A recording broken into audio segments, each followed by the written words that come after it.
Cristais tilintavam contra cristais, enquanto risadas ecoavam pelo salão de baile do Ashford, um som que eu aprendi a ignorar nas últimas 3 semanas.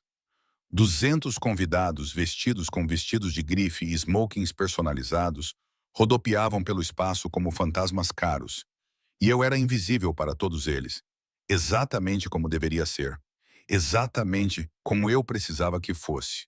Eu carregava a bandeja com taças de vinho com precisão treinada, passando entre grupos das famílias mais ricas de Connecticut sem fazer contato visual.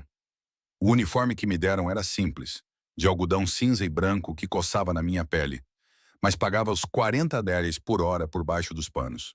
4 horas esta noite significavam 160 dólares.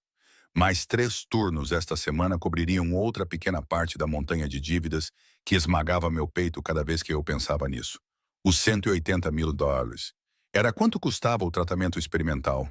Era o que separava minha mãe de uma chance de lutar pela sobrevivência ao câncer de ovário em estágio 3. A seguradora riu na nossa cara. Chamou de metodologia não comprovada e medicamente desnecessária. Como se assistir ao seu único pai definhar fosse de alguma forma necessário. Eu traduzia documentos para clientes corporativos desde que me formei em linguística, há 2 anos. 5 idiomas fluentes, mais 3 em nível conversacional e mal ganhava 3 mil por mês. Aluguel, contas, compras, gasolina, meus próprios empréstimos estudantis. Não sobrava nada. Definitivamente não era o suficiente para salvar uma vida. Então, lá estava eu, servindo vinho para pessoas que gastavam mais em um único vestido do que eu ganhava em 6 meses. Mais Bordeaux aqui. Uma mulher com maçãs do rosto salientes e um colar de diamantes que poderia financiar um pequeno país, empurrou o copo vazio na minha direção, sem tirar os olhos da conversa. Enchi-o silenciosamente. Uma peça de mobiliário viva. O salão de baile em si era obsceno em seu luxo. O piso de mármore refletia a luz de 3 lustres enormes, cada um deles repleto de cristais que provavelmente custavam mais do que o meu carro. Janelas do chão ao teto davam vista para jardins bem cuidados, que pareciam nunca ter uma folha fora do lugar. Pinturas a óleo e molduras douradas revestiam as paredes, do tipo que se vê em museus. O dinheiro antigo não comprava apenas coisas. Comprava uma realidade completamente diferente. Rebecca Ashford reinava no centro da sala, o seu vestido prateado refletindo a luz a cada movimento calculado. Com 52 anos e cirurgicamente mantida para parecer ter 40, ela chamava a atenção da mesma forma que as rainhas deviam fazer séculos atrás. Absoluta e assustadora. Eu aprendi rapidamente a ficar fora do seu campo de visão. Mulheres como ela só notavam os funcionários quando cometíamos erros. Eu estava a encher copos perto do bar quando senti olhos sobre mim. Não o olhar desdenhoso de alguém que precisava de uma recarga, mas atenção real, pesada, deliberada. Minha espinha endureceu instintivamente. Do outro lado do salão de baile, parcialmente obscurecido por uma coluna de mármore, um homem me observava com um foco inquietante. Alto, de ombros largos, vestindo um fato cinza escuro que lhe assentava como se tivesse sido feito especificamente para o seu corpo, o que provavelmente era o caso. Cabelo escuro penteado para trás, revelando um rosto bem definido. E mesmo a esta distância, eu podia ver os seus olhos a acompanhar os meus movimentos pela multidão. Algo na sua quietude o diferenciava dos outros convidados. Todos os outros se moviam constantemente, agiam constantemente, riam, gesticulavam e trabalhavam com uma energia exaustiva. Ele simplesmente ficava ali, com um copo do que parecia ser uísque intocado na mão, e observava. Desviei o olhar rapidamente, nervosa. A última coisa de que precisava era atenção. Hannah Marcus, a coordenadora do evento, apareceu ao meu lado. A mesa CEL precisa de champanhe. O Moet, não o VV. Entendido. Dirigi-me para a cozinha, grata por ter algo em que me concentrar, além do olhar do estranho. Quando voltei com o balde de champanhe, Tyler Ashford tinha aparecido perto do bar com 3 dos seus amigos. Todos eles com cerca de 30 anos, todos já bêbados, apesar de serem apenas 21 e 30. Reconheci a descontração particular nos seus movimentos, as risadas muito altas, a maneira descuidada como ocupavam o espaço. Tyler era o único filho de Rebecca, e isso era evidente. 28 anos, com o rosto de alguém que nunca ouviu um não. cabelo loiro, artisticamente despenteado, relógio caro, chamando a atenção enquanto gesticulava descontroladamente ao contar uma história que os seus amigos achavam hilária. Eu conhecia o tipo dele. Tinha lidado com pessoas assim em todos os trabalhos de catering, em todos os eventos, em todos os lugares onde a riqueza se concentrava. Tentei passar por eles, com a cabeça baixa, invisível. Ei! A mão de Tyler se estendeu, agarrando meu braço. Não com força suficiente para doer, mas firme o suficiente para que eu não tivesse escolha a não ser parar.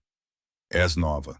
Estou aqui há 3 semanas, senhora. Mantive a minha voz neutra. Profissional. Posso trazer-te alguma coisa? Podes dizer-me o teu nome. O seu hálito cheirava a gin e arrogância. Hannah. Hannah, ele repetiu como se estivesse a saborear algo. Os seus amigos ficaram em silêncio, observando com a expectativa de pessoas que sentiam que algo divertido estava para acontecer. Não olhas para nós quando falamos contigo, Hannah. Isso é rude. Todos os meus instintos gritavam para que eu pedisse desculpa, para que desviasse a atenção, para que isso acabasse. Mas algo no seu tom, a crueldade casual dele, fez com que eu cerrasse os dentes. Olhei para cima e encontrei diretamente os seus olhos azuis vermelhos. Fui ensinada a não olhar fixamente para os convidados. Se preferir o contrário, posso ajustar-me. Resposta errada. Eu soube imediatamente. O sorriso de Tyler tornou-se afiado. Oh, temos aqui uma esperta. Ouviste isso, mãe? Ele levantou a voz, projetando-a pelo espaço. A empregada tem opiniões. Rebecca Ashford virou-se e sentiu o meu estômago revirar. Ela deslizou até mim com um sorriso que nunca tocou os seus olhos, avaliando-me da maneira como alguém examinaria um inseto. Há algum problema, querida? Só estou a ensinar etiqueta adequada. Tyler pegou um copo de vinho tinto da minha bandeja, cheio até a borda, o líquido escuro como sangue. Acho que a Hannah precisa de uma lição de humildade. Não concorda? O sorriso de Rebecca se ampliou. Talvez você esteja certa. Eu vi isso acontecer meio segundo antes de acontecer. Não havia tempo suficiente para me mover. Apenas o suficiente para entender o que estava prestes a acontecer. Tyler levantou o copo e despejou diretamente sobre a minha cabeça. O líquido frio espirrou no meu couro cabeludo, encharcando instantaneamente o meu cabelo. O vinho escorreu pelo meu rosto, meu pescoço, saturando o meu uniforme. O tecido cinzento ficou escuro e pesado, colando-se à minha pele. Gotas caíram no piso de mármore imaculado. Os meus sapatos ficaram cheios de vinho. Risos explodiram ao nosso redor. Alguém estava a filmar. Várias pessoas, na verdade.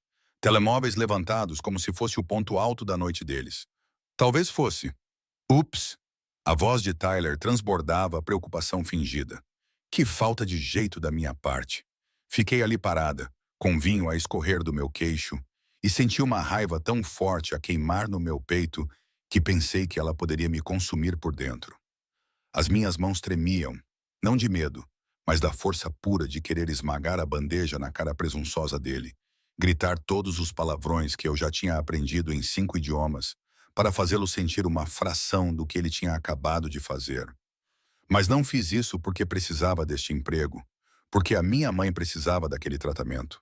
Porque pessoas como Tyler Ashford sempre ganhavam, e pessoas como eu sempre engoliam o nosso orgulho e sobreviviam. Então, peguei numa toalha de bar, limpei o rosto com as mãos que mal tremiam e disse baixinho: peço desculpa, vou limpar isto imediatamente. Rebecca fez um som de desprezo. Faça isso e tente ter mais cuidado no futuro. Abaixei-me, comecei a limpar o vinho do chão de mármore e deixei o meu cabelo cair para a frente, para esconder o meu rosto. Esconder as lágrimas de fúria queimando atrás dos meus olhos, que eu me recusava. Recusava-me terminantemente a deixar cair. O que eu não vi foi o homem do outro lado da sala pousar o seu uísque intocado com cuidado deliberado. Não vi a forma como ele cerrou os dentes ou como a sua mão se fechou em punho, antes de ele forçá-la a relaxar. Não o vi tirar o telemóvel e fazer uma única chamada silenciosa. Franco, disse Giovanni Moretti com voz baixa e controlada. Preciso que descubras tudo sobre a mulher de uniforme cinzento. Tudo. Nome, endereço, família, dívidas. Quero isso dentro de 1 hora. Ele observou Hannah Evans terminar de limpar o chão. Observou-a ficar de pé com dignidade perfeita, apesar de estar encharcada de vinho. Observou-a continuar a trabalhar como se nada tivesse acontecido. E algo dentro dele, algo que ele pensava estar morto há anos, mudou. Pessoas que humilhavam os vulneráveis por diversão eram o pior tipo de covardes. E Giovanni Moretti tinha sentimentos muito específicos sobre covardes. 2 horas e 47 minutos depois de Tyler Ashford ter derramado vinho sobre a minha cabeça, Rebecca chamou-me ao seu escritório privado. A festa tinha esvaziado. Os convidados dirigiam-se para o estacionamento e os carros particulares. A diversão da noite tinha terminado. Eu tinha terminado o meu turno mecanicamente, servindo, limpando e sorrindo até meu rosto doer. Tudo isso enquanto cheirava a vinhedo e sentia o resíduo pegajoso da humilhação secando no meu cabelo. Marcos bateu na porta do escritório antes de me conduzir para dentro. Rebecca estava sentada atrás de uma mesa antiga que provavelmente era anterior à Guerra Revolucionária, perfeitamente composta apesar da hora tardia. Sem manchas de vinho, sem exaustão, puxando seus traços cirurgicamente esticados. Hannah Evans. Ela não me convidou para sentar. Os seus serviços não são mais necessários. As palavras demoraram um momento para penetrar no meu cérebro cansado e confuso. Sinto muito. Criou uma situação desconfortável para os nossos convidados esta noite. Fez uma cena. O Tyler ficou mortificado com a atenção que a sua falta de jeito atraiu. Ela disse isso com tanta convicção. Quase acreditei que ela acreditava nisso. Não podemos ter funcionários que perturbem a atmosfera dos nossos eventos. As minhas unhas cravaram-se nas palmas das mãos. Eu compreendo. Se eu pudesse receber o pagamento desta semana, receio que isso não seja possível. Os custos de limpeza dos danos causados pelo vinho nos nossos pisos de mármore, o incômodo causado aos nossos convidados. Ela acenou com a mão bem cuidada, em sinal de desprezo. Considere isso uma compensação pelo inconveniente que causou. O Marcos irá acompanhá-lo até a saída. $450. 3 dias de trabalho a $40 por hora. Perdidos porque tive a audácia de existir enquanto o filho dela decidiu humilhar alguém por diversão. A injustiça disso queimava-me a garganta como ácido. Mas discutir não adiantaria nada. Pessoas como Rebecca Ashford não perdiam discussões. Simplesmente faziam você desaparecer. A segurança me acompanhou até a entrada de serviço como se eu fosse roubar os talheres ao sair.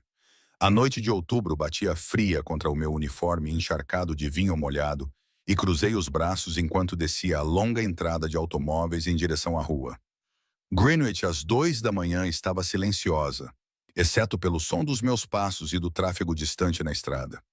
O ponto de ônibus ficava a 3 quarteirões de distância, sob um poste de luz piscando. Sentei-me no banco e peguei no meu telemóvel para verificar os horários. O último autocarro tinha partido há 20 minutos. O próximo só chegaria às 5h30. 3 horas e meia para ficar sentada ali com as roupas manchadas de vinho. Sem dinheiro ganho e sem maneira de cobrir nem mesmo uma fração do que a minha mãe precisava. Pressionei as palmas das mãos contra os olhos e tentei não chorar. Tentei não pensar na conta do hospital, no aviso de despejo que recebi na semana passada, ou no facto de que o registro do meu carro havia expirado e eu não tinha dinheiro para renová-lo. Tentei não imaginar o rosto da minha mãe quando eu lhe dissesse que o tratamento não iria acontecer porque eu havia sido humilhada por um garoto rico bêbado e nem mesmo poderia ser paga por isso. Os faróis cortaram a escuridão. Um BMW sedã preto parou na berma, elegante e caro e completamente fora de lugar naquele momento. A janela traseira baixou suavemente. "Menina Evans", disse uma voz masculina, calma e profissional. "O meu patrão gostaria de falar consigo, se estiver disposta a vir comigo." Todos os avisos que eu já tinha recebido sobre entrar em carros com estranhos gritavam na minha cabeça. Levantei-me e dei um passo para trás. "Não o conheço." A porta traseira abriu-se e um homem saiu. Mais velho, talvez com cerca de 40 anos, de constituição robusta e vestido com um fato que não parecia ter saído de nenhuma loja que eu já tivesse visto. Ele ergueu ambas as mãos num gesto conciliador. "O meu nome é Franco Caruso. Trabalho para Giovanni Moretti, da Moretti Imports. Éramos convidados do evento desta noite." Ele enfiou a mão no bolso do casaco lentamente, tirou um cartão de visita e um crachá da empresa. O meu patrão testemunhou o que lhe aconteceu. Ele gostaria de oferecer uma compensação adequada. Olhei para o crachá. Parecia legítimo, embora eu não tivesse ideia de como era realmente um crachá de segurança corporativa legítimo. Diga ao seu patrão que agradeço, mas estou bem. Com todo o respeito, menina Evans, não parece estar bem. Parece que uma criança mimada derramou vinho em si, depois foi despedida e enganada no pagamento pelo trabalho já realizado. A voz de Franco demonstrava sincera simpatia. O senhor Moretti só quer conversar. Em local público, a sua escolha, se preferir. Mas ele pediu-me para lhe fazer este convite pessoalmente. Algo na formalidade disso, no respeito cuidadoso no comportamento de Franco, fez-me hesitar. O que eu tinha a perder a essa altura? Onde? Um restaurante em Stamford. A 20 minutos daqui. Posso levá-lo de volta a este mesmo local dentro de 2 horas, se a conversa não correr como esperado. O rosto da minha mãe passou pela minha mente. A forma como ela estava na semana passada, quando o oncologista lhe disse que o tratamento experimental era a sua melhor hipótese. A esperança nos seus olhos que eu tive de destruir porque não tínhamos dinheiro para pagar. Se algo parecer errado, chamo a polícia imediatamente. Franco inclinou a cabeça. Entendido perfeitamente depois de si. A viagem demorou 18 minutos por ruas vazias. Franco não tentou puxar conversa, além de indicar que havia água no porta-copos, caso eu precisasse. O restaurante onde ele parou estava escuro. Um pequeno restaurante italiano com uma placa elegante na janela anunciando-o como Rinis. Estamos fechados, eu disse. O senhor Moretti fez os preparativos. Franco veio abrir a minha porta. Ele valoriza a privacidade para conversas delicadas. O interior cheirava a alho, pão fresco e algo à base de ervas que eu não conseguia identificar. Uma única mesa perto do fundo estava posta com 2 taças de vinho e uma garrafa que permanecia fechada. Um homem levantou-se quando entramos e eu o reconheci imediatamente. Era aquele que me observava do outro lado do salão de baile. Aquele que permanecia imóvel enquanto todos os outros se apresentavam. Ele era mais alto do que eu imaginava. Talvez 1,90 m, ombros largos, cabelos escuros penteados para trás, com um rosto que parecia ter sido esculpido em pedra e suavizado ligeiramente pela idade. Os olhos castanhos escuros encontraram os meus com uma franqueza inquietante. A cicatriz na têmpora refletia a luz, uma linha pálida contra a pele morena. Menina Evans, obrigado por concordar em se encontrar comigo. A sua voz tinha um sotaque leve que não conseguia identificar. Italiano, talvez suavizado por anos nos Estados Unidos. Por favor, sente-se. Franco, isso é tudo. Franco desapareceu em direção à cozinha. Eu permaneci de pé. Você organizou tudo isso para falar comigo sobre o que aconteceu esta noite? Organizei isso porque o que testemunhei foi inaceitável. Ele apontou para a cadeira à sua frente. E porque acredito na compensação pela injustiça, você se senta? Prometo que o vinho permanecerá fechado até que você dê permissão. Achei que o simbolismo poderia ser apreciado. Apesar de tudo, um riso escapou de mim. Exausta e ligeiramente histérica, mas genuína. Sentei-me. Giovanni Moretti sentou-se à minha frente e cruzou as mãos sobre a mesa. Sem anéis, sem relógio, nada ostensivo. Apesar do fato claramente caro, deviam-lhe $450 pelo seu trabalho esta semana. Os Ashford recusaram-se a pagar-lhe. Gostaria de remediar isso, além de oferecer $5.000 como compensação pela humilhação pública que sofreu. Fiquei sem fôlego. $5.000. Era muito dinheiro. Era quase 2 meses do meu rendimento como freelancer. Ninguém oferece esse tipo de dinheiro sem querer algo em troca. Astuto. Algo que poderia ser aprovação brilhou em sua expressão. Estou a oferecer-lhe um emprego. Um trabalho legítimo como tradutor. Sei que fala 5 idiomas fluentemente, que é formado em linguística pela Yale, e que o seu talento está atualmente a ser desperdiçado servindo vinho a pessoas que não merecem respirar o mesmo ar que você. Os pelos da minha nuca se arrepiaram. Como você sabe disso? Faço questão de saber sobre as pessoas que me interessam. Ele disse isso como se fosse a coisa mais natural do mundo. A Moretti Imports lida com fornecedores e clientes internacionalmente. Precisamos de alguém que possa traduzir documentos, lidar com negociações com contatos estrangeiros, preencher lacunas culturais em negócios.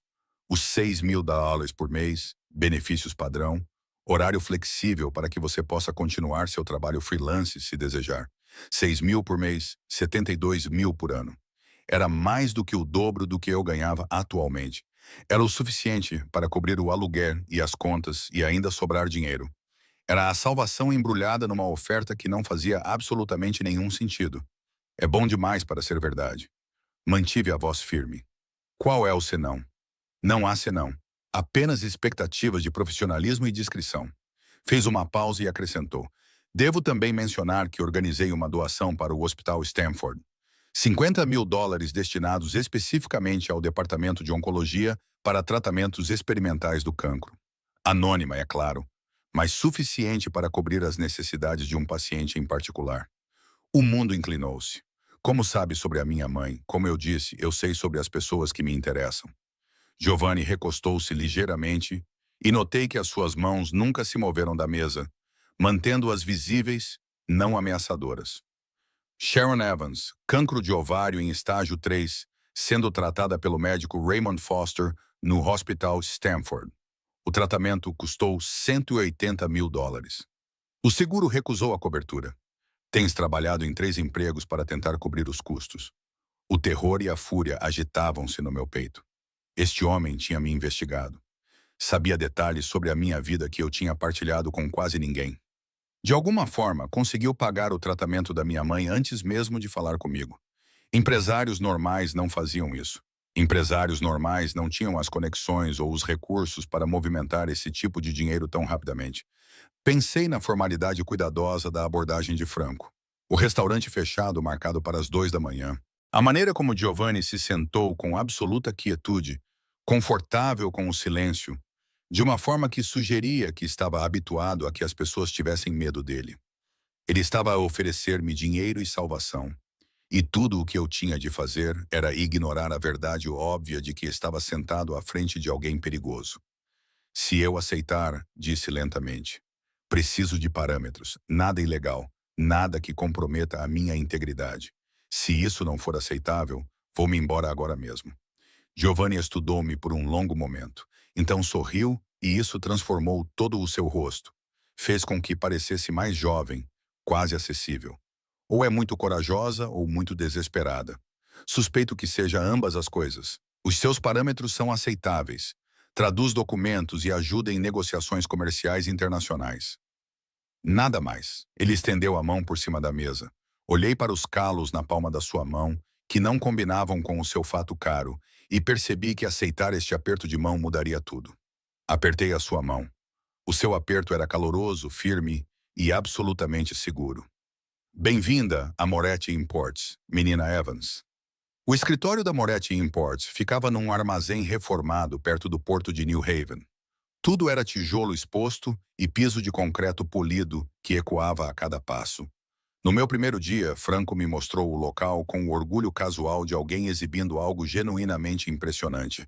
Estações de trabalho modernas, computadores de última geração, uma sala de conferências com janelas do chão ao teto, com vista para Long Island Sound. Tudo gritava negócio internacional legítimo. A sua secretária, anunciou Franco, apontando para uma configuração perto do fundo com 2 monitores e tudo ergonômico. Giovanni quer que se sinta confortável. Vai passar muito tempo aqui.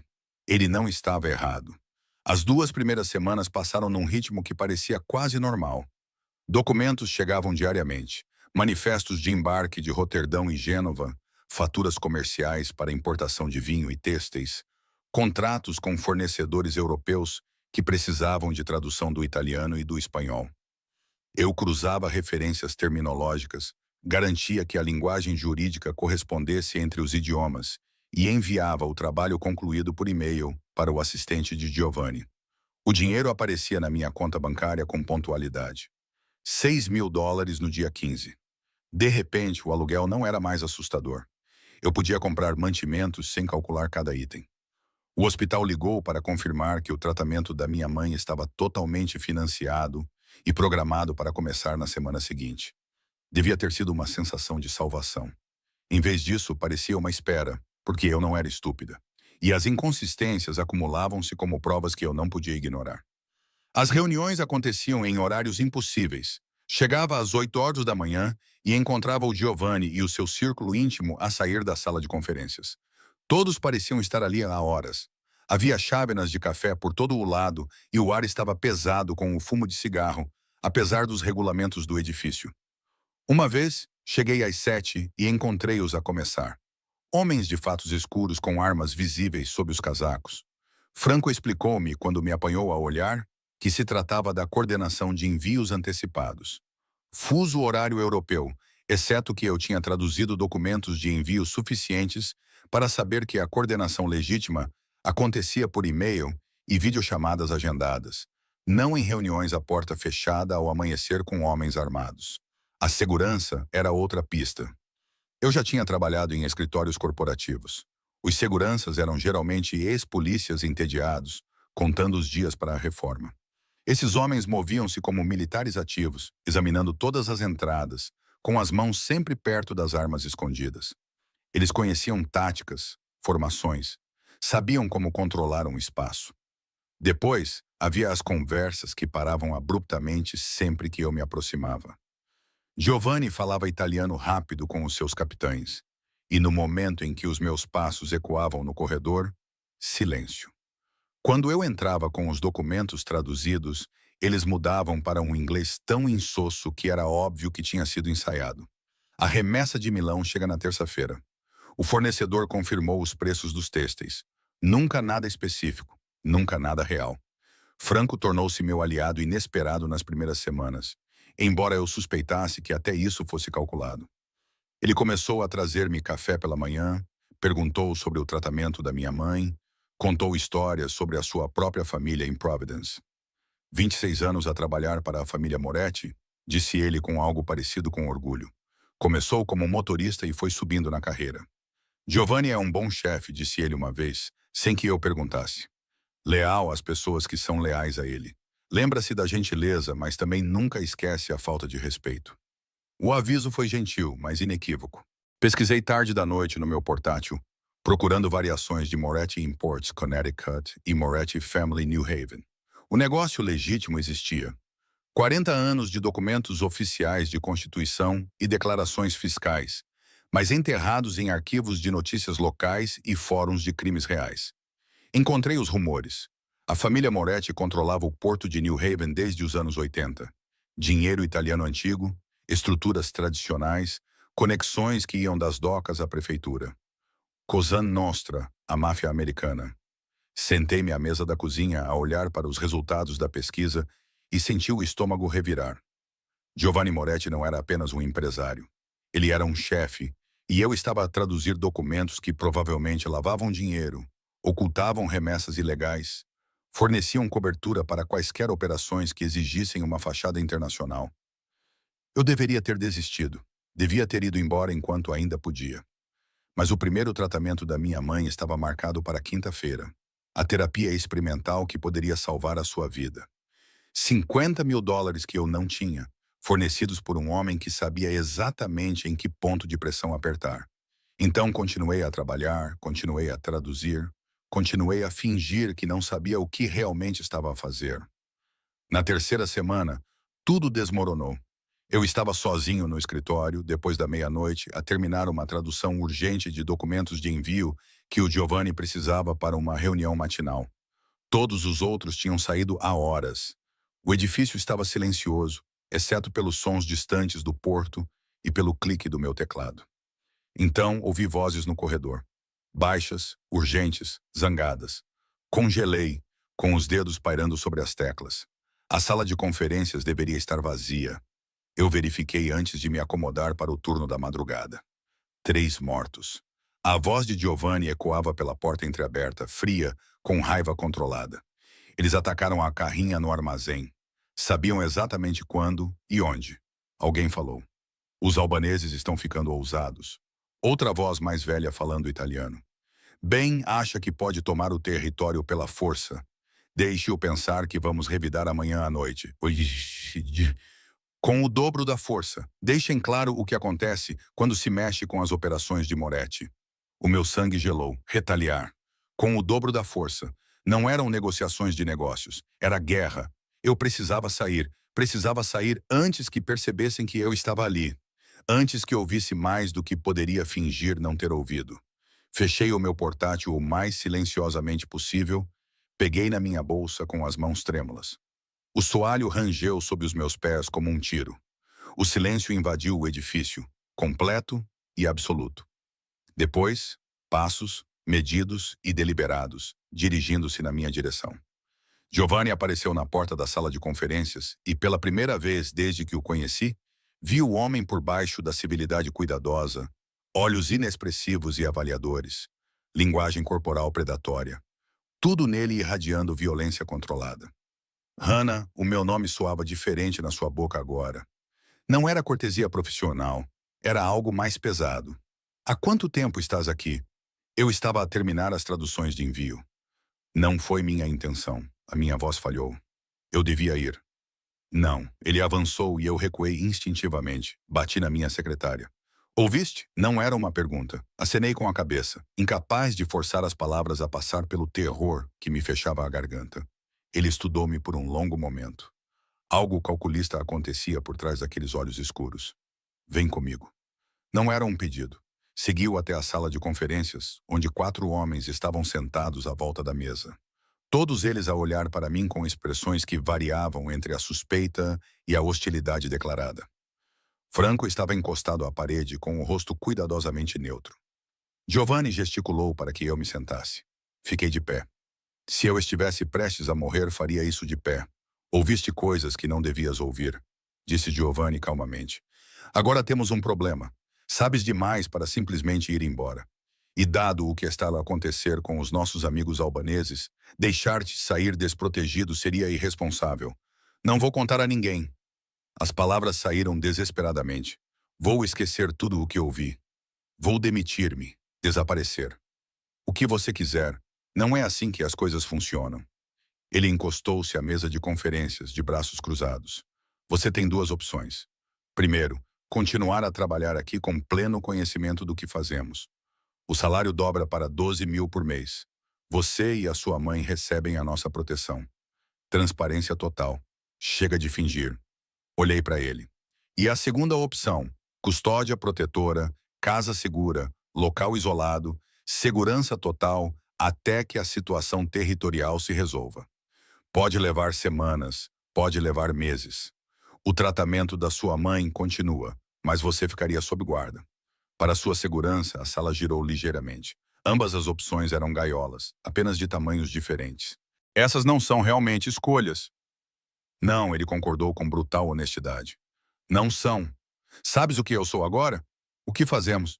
Fingir o contrário seria perigoso para todos, mas estou a dar-te a opção de escolher como isso vai prosseguir. Pensei nas últimas 3 semanas, como ele pagou pelo tratamento da minha mãe antes mesmo de eu começar a trabalhar. Como ele ofereceu emprego em vez de apenas me dar dinheiro. Como Franco se tornou genuinamente amigável, até mesmo protetor. Giovanni teve várias oportunidades para me magoar, manipular-me, prender-me completamente. Em vez disso, ele deu-me opções, por mais limitadas que fossem. Se eu ficar, disse lentamente, preciso de parâmetros. Eu traduzo. Ajudo nas negociações, mas não participo na violência. Não ajudo a planear o que quer que estejas a planear contra os albaneses. Fico no meu lugar. Algo que poderia ser respeito passou pelo rosto de Giovanni. Concordo. Não te estou a pedir para fazeres parte da organização. És um trunfo valioso, mas continuas a ser um civil. As tuas habilidades, não o teu envolvimento, e a minha mãe continua protegida, aconteça o que acontecer. Tem a minha palavra. Franco tinha me dito que Giovanni nunca esquecia a lealdade, mas também nunca esquecia a falta de respeito. Eu estava a apostar tudo que a minha utilidade superava o risco que eu representava. Estendi a mão e decidi ficar. Transparência total, sem mais fingimentos. O aperto de mão de Giovanni foi firme. Definitivo. Bem-vinda à verdadeira Moretti Imports, Hannah. Esperemos que não se arrependa disso. Eu já me arrependi. Mas o tratamento começou na quinta-feira e a minha mãe precisava de viver mais do que eu precisava de dormir à noite com a consciência tranquila. Às vezes, sobreviver significava escolher o mal menor. Às vezes, significava apertar a mão do diabo e esperar que ele cumprisse as suas promessas. 4 semanas passaram como água entre os dedos. Novembro chegou com geada cobrindo o porto de New Haven todas as manhãs. Gelo se formando ao longo das margens do Long Island Sound. Eu me acomodei em um ritmo que parecia quase confortável, se eu não pensasse muito sobre o que realmente estava fazendo. Traduzir documentos para importações legítimas era fácil. Vinho da Toscana, têxteis de Milão, azeite da Sicília, produtos reais com documentação real que correspondia às declarações alfandegárias. Mas depois havia os outros documentos, aqueles com códigos incorporados nas descrições dos produtos, números de remessa que não correspondiam a nada nos manifestos, estruturas de faturação concebidas para movimentar dinheiro através de tantas camadas que levaria meses a contabilistas forenses para o rastrear. Traduzi todos eles, dizendo a mim mesmo que estava apenas a fazer o meu trabalho. Quis saber o significado das palavras não me tornava responsável pelo que acontecia depois. Os 12 mil dólares por mês ajudavam na racionalização. Giovanni precisava de mim mais do que eu esperava. Os fornecedores internacionais não precisavam apenas de tradução. Precisavam de orientação cultural. O distribuidor alemão que considerava a franqueza uma virtude, mas a franqueza de Giovanni um insulto. O contacto japonês que exigia especificamente um ritual de cortesia antes de qualquer negócio poder prosseguir. O comerciante de vinhos francês que se ofendeu com a linguagem do contrato, que eu traduzi de forma demasiado literal. Tornei-me a ponte não apenas entre idiomas, mas entre mundos. Isso significava passar horas com Giovanni no seu escritório, revendo contratos linha por linha, explicando nuances que não sobreviviam à tradução direta. Ele se inclinava sobre o meu ombro para ver o documento, tão perto que eu podia sentir o cheiro de cedro e algo mais escuro. Colônia cara misturada com fumo de cigarro. A sua mão passava pela minha para apontar uma cláusula. Os dedos roçavam o meu pulso e uma descarga elétrica percorria o meu braço. A distância profissional tornou-se cada vez mais difícil de manter. Fale-me sobre a herança, eu disse. Uma noite, estávamos sozinhos no escritório dele. Todos os outros tinham ido para casa horas antes. Lá fora, o porto refletia as luzes da cidade como diamantes espalhados. Como é que alguém acaba por dirigir uma organização como esta aos 24 anos? Giovanni levantou os olhos do contrato que estava a rever. A surpresa passou-lhes pelo rosto. Quer saber a minha história? Quero compreender para quem estou a trabalhar. Ele pousou a caneta e recostou-se na cadeira. O couro rangeu suavemente. O meu avô construiu isto do nada. Veio de Nápoles em 1963 com 40 dólares e um nome de contacto. Começou como capanga para as operações da família Genovese em Connecticut. Subiu na carreira com lealdade e crueldade em igual medida. Ele falava com naturalidade, como se estivesse a discutir qualquer negócio familiar. O meu pai herdou em 1990. Bons tempos para o crime organizado. O porto estava aberto. Todos estavam envolvidos em alguma coisa. Então os federais começaram a reprimir. Acordos de cooperação. Processos rico. O meu pai tentou mudar, passar para operações mais legítimas, mantendo o negócio principal. O que aconteceu? A família rival não gostou da expansão. Os albaneses tinham acabado de começar a se mudar para Connecticut. Queriam o acesso ao porto que controlávamos. Fizeram uma oferta. O meu pai recusou. O seu maxilar se contraiu. Eu tinha 23 anos e estava terminando a faculdade de administração na Colômbia, porque o meu pai insistiu que eu tivesse uma educação legítima. Recebi a ligação informando que o carro dos meus pais havia sido atingido por um caminhão na I-95. Falha nos freios, disseram. Um trágico acidente. A dor em sua voz era cuidadosamente controlada, mas inconfundível. Você sabia que não foi um acidente. Eu sabia. Todos sabiam. Mas provar isso... Ele balançou a cabeça. Os albaneses recuaram por 5 anos depois que eu assumi. Isso me deu tempo para consolidar o poder, ganhar respeito. Agora estão de volta. E desta vez não estão a pedir educadamente. Estudei o seu rosto à luz fraca do escritório, a cicatriz na têmpora, as rugas ao redor dos olhos causadas pela vigilância constante. Alguma vez se arrependeu? Desta vida todos os dias. A honestidade surpreendeu-me. Mas agora sou responsável por 200 pessoas. Famílias que dependem das nossas operações para terem rendimentos. Homens que me deram a sua lealdade. Não posso simplesmente ir embora porque estou cansado de olhar por cima do ombro. Isso não é o mesmo que querer estar aqui. Não, não é. Ele olhou diretamente nos meus olhos. E tu? Trabalhas para uma organização criminosa, Hannah. Como justificas isso? Pergunta justa. Eu vinha me perguntando a mesma coisa há semanas. A minha mãe tinha 3 empregos para me pagar os estudos, limpava escritórios à noite, servia à mesa aos fins de semana, fazia introdução de dados durante o dia, nunca se queixava, nunca me fazia sentir que o seu cansaço era culpa minha. A minha garganta apertou-se. Ela deu-me tudo. Agora está a morrer e eu posso finalmente retribuir, mesmo que isso signifique comprometer princípios que eu pensava serem absolutos. A expressão de Dioane suavizou-se. O amor leva-nos a fazer coisas complicadas. A lealdade também. Nós nos olhamos nos olhos por um momento a mais. Algo vibrou no ar entre nós. A tensão que vinha se acumulando há semanas. Percebi nitidamente como estávamos sozinhos, como estávamos próximos, como seria fácil diminuir a distância. Desviei o olhar primeiro. Preciso ir para casa. Tenho uma reunião cedo amanhã com os fornecedores de Milão. Franco vai levá-la. Posso ir de autocarro? Pode. Giovanni levantou-se e contornou a secretária. Mas não irá. Não mais. A situação na Albânia tinha se agravado visivelmente nas últimas 2 semanas. Um carregamento de importações legítimas de vinho tinha sido interceptado no porto. O conteúdo destruído. 2 armazéns em New Haven arderam em incêndios suspeitos que o chefe dos bombeiros classificou como fogo posto.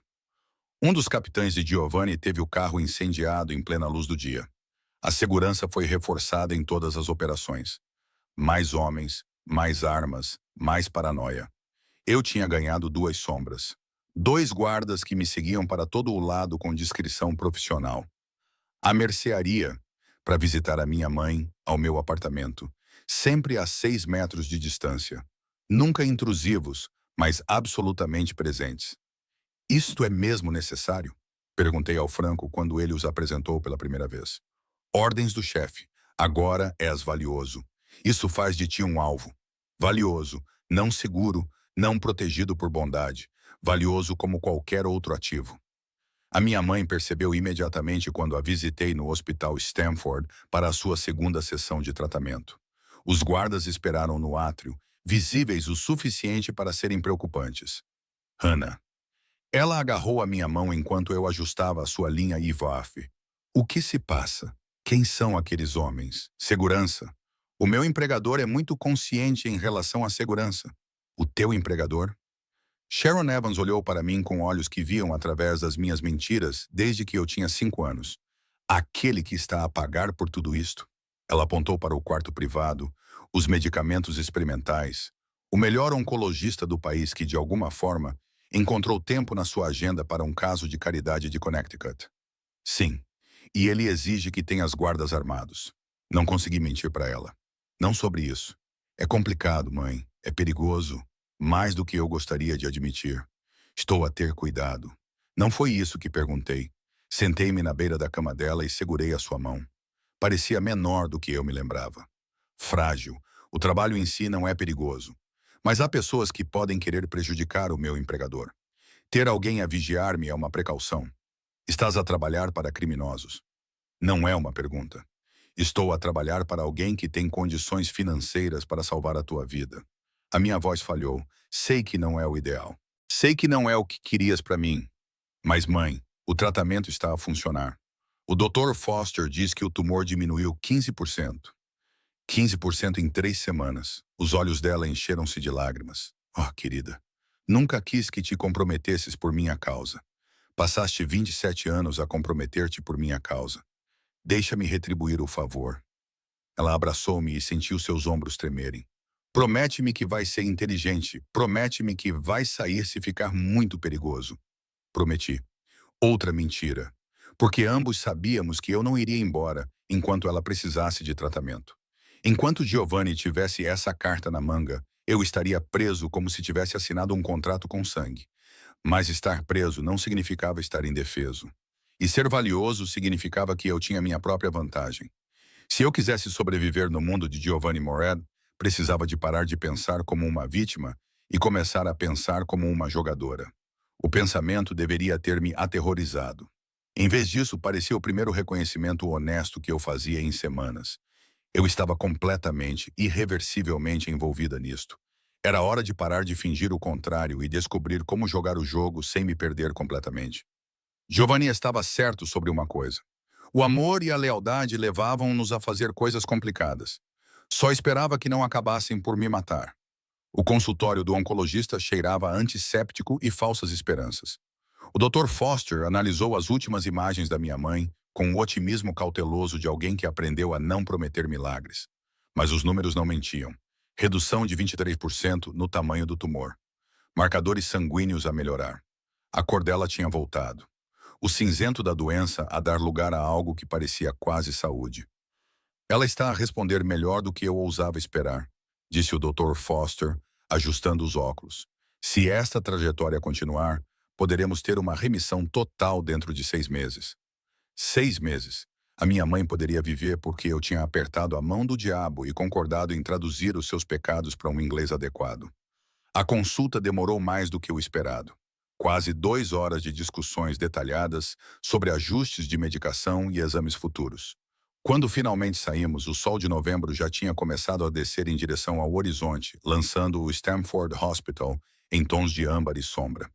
7 da noite, o estacionamento meio vazio, a maioria dos visitantes já tinha ido para casa, para as suas vidas seguras e descomplicadas. Franco caminhava 1,5 metro à frente, com uma postura relaxada, mas alerta. Atrás de mim, Marcos e Tony mantinham a sua distância habitual. Perto o suficiente para responder a ameaças, mas longe o suficiente para dar a ilusão de privacidade. Eu tinha aprendido os nomes deles nas últimas semanas, as suas histórias. Marcos tinha 3 filhos e era treinador de uma equipe infantil. Tony enviava dinheiro para a sua família em Nápoles todos os meses. Eles não eram apenas guardas. Eram pessoas a fazer um trabalho, a proteger um bem, a seguir ordens. O parque de estacionamento estava ligado ao hospital por uma passagem coberta. Luzes fluorescentes zumbiam acima das nossas cabeças. Os meus passos ecoavam no betão enquanto descíamos para o 3º piso, onde Franco tinha estacionado o SUV. Não os vi até ser tarde demais. 3 carrinhas pretas arrancaram em alta velocidade de diferentes secções do parque. Motores a rugir, pneus a guinchar contra o betão. Convergiram para nós de 3 ângulos simultaneamente, um ataque coordenado que revelava planeamento e reconhecimento. Franco reagiu instantaneamente. Abaixe-se! Ele empurrou-me para trás de um pilar de betão quando os tiros começaram. O som era ensurdecedor no espaço fechado. Nada parecido com o que se vê nos filmes. Os flashes dos canos das armas iluminavam a garagem e explosões de luz estroboscópica. As balas ricocheteavam no betão, estilhaçavam janelas de carros e perfuravam o metal com estrondos nauseantes. Marcos revidou, a sua arma aparecendo na sua mão como mágica. Tony posicionou-se entre mim e a carrinha mais próxima, o seu corpo um escudo deliberado. Franco gritava ordens em italiano, coordenando posições defensivas enquanto simultaneamente chamava reforços pelo telemóvel. 8 homens saíram das carrinhas.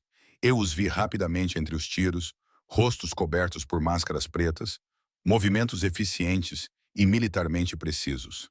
Albaneses, percebi com gelo inundando minhas veias. Essa era a resposta de Bamhawk às operações de Giovanni. E eu era o alvo. Precisamos nos mover. Franco agarrou meu braço, puxando-me em direção a uma fileira de carros estacionados. Fique abaixada. Fique atrás de mim. Corremos agachados, usando os veículos como cobertura. O vidro explodiu acima da minha cabeça. Senti o calor de uma bala passar perto o suficiente para agitar o meu cabelo. O terror bloqueou a minha garganta, tornando a respiração impossível. Isto não era para acontecer. Era o estacionamento de um hospital.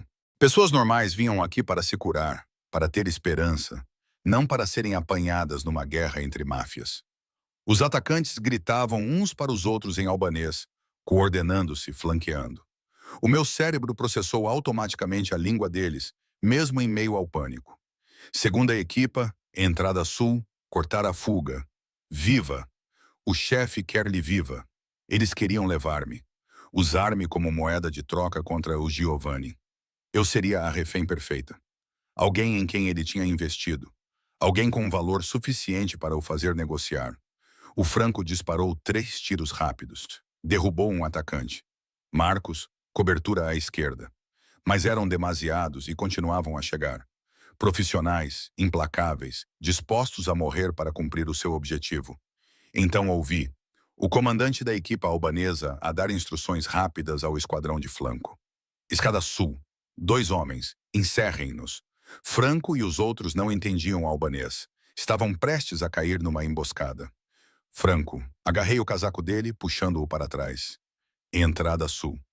Mais 2 vindo por trás. Então a tentar encurralar-nos. Ele olhou para mim por meio segundo, processando a informação. Então seus olhos se arregalaram com a compreensão. Você fala albanês? Chega! Eles me querem vivo. Ordens do chefe. Ele gritou para Marcos e Tony, hostis flanqueando pelo sul. Reposicionem-se. O aviso nos salvou. Marcos girou quando 2 homens armados surgiram da escada. Ele atirou primeiro. Um dos atacantes caiu. O outro mergulhou atrás de um caminhão imobilizado. Sirenes soaram à distância. Alguém chamou a polícia. Os albaneses teriam, no máximo, alguns minutos antes que as autoridades invadissem a garagem. O comandante deles gritou ordens. Recuar. Missão abortada. Eles recuaram tão rapidamente quanto chegaram, arrastando os feridos, deixando para trás vidros quebrados e o cheiro acre de pólvora. Os motores rugiram. As carrinhas saíram da garagem a uma velocidade imprudente, desaparecendo no trânsito de Stanford. O silêncio caiu como um peso físico. Os meus ouvidos zumbiam devido aos tiros. As minhas mãos tremiam tão violentamente que tive de as cerrar em punhos. Marcos sangrava do ombro. Tony tinha um arranhão nas costelas. Franco parecia ileso, mas furioso, com o telefone colado ao ouvido. Fomos atacados no hospital de Stanford. Ele gritou ao telefone. Os inimigos coordenaram o ataque. A Hannah está bem. Traz o chefe para cá agora. Afundei-me contra um pneu de carro. As minhas pernas recusavam-se a sustentar-me. Eu quase morri. Teria morrido ou pior sem o treino de Franco. Sem Marcos e Tony dispostos a colocar os seus corpos entre mim e as balas. Isto já não era abstrato. Não se tratava de documentos, traduções e uma distância moral cuidadosa. Isto era real, visceral. A vida que eu tinha escolhido tinha dentes, e eles tentaram fechar-se à volta da minha garganta. Giovanni chegou antes que a polícia terminasse de proteger o local. Não sei como ele conseguiu, que cordas puxou ou que conexões ativou, mas de repente ele estava lá, atravessando o estacionamento com um terno preto imaculado que parecia absurdamente fora de lugar entre as cápsulas de balas e os cacos de vidro. O seu rosto era uma máscara de fúria fria que fazia com que todos à sua frente se afastassem. Ele me encontrou ainda sentada, encostada no carro. Franco se agachou ao meu lado, fazendo uma avaliação médica de que eu não precisava. Eu não estava ferida, não fisicamente, mas as minhas mãos não paravam de tremer e respirar era como sugar ar através de betão. Giovanni ajoelhou-se à minha frente, as mãos a emoldurar o meu rosto com uma gentileza surpreendente. Os seus olhos examinaram-me freneticamente, procurando ferimentos, sangue, qualquer coisa errada. Estás ferida? Abanei a cabeça em silêncio. Olha para mim, Hannah. Estás ferida? Não, estou bem. Eles não me tocaram. A minha voz soava estranha, distante, como se fosse outra pessoa a falar. As mãos dele tremiam. Giovanni Moretti, o homem que construíra um império com base na violência controlada e na intimidação calculada, estava a tremer. Cristo Santo, quando Franco o chamou, ele interrompeu-se cerrando os dentes. Não devias ter ficado exposta assim. A culpa é minha, ela salvou-nos a pele, disse Franco baixinho. Ouvi-os a coordenarem-se em albanês, avisou-nos sobre o esquadrão de flanco. Estaríamos mortos sem ela. Os olhos de Giovanni fixaram-se em mim. Tu falas albanês. Estudei na faculdade para trabalhar com tradução diplomática.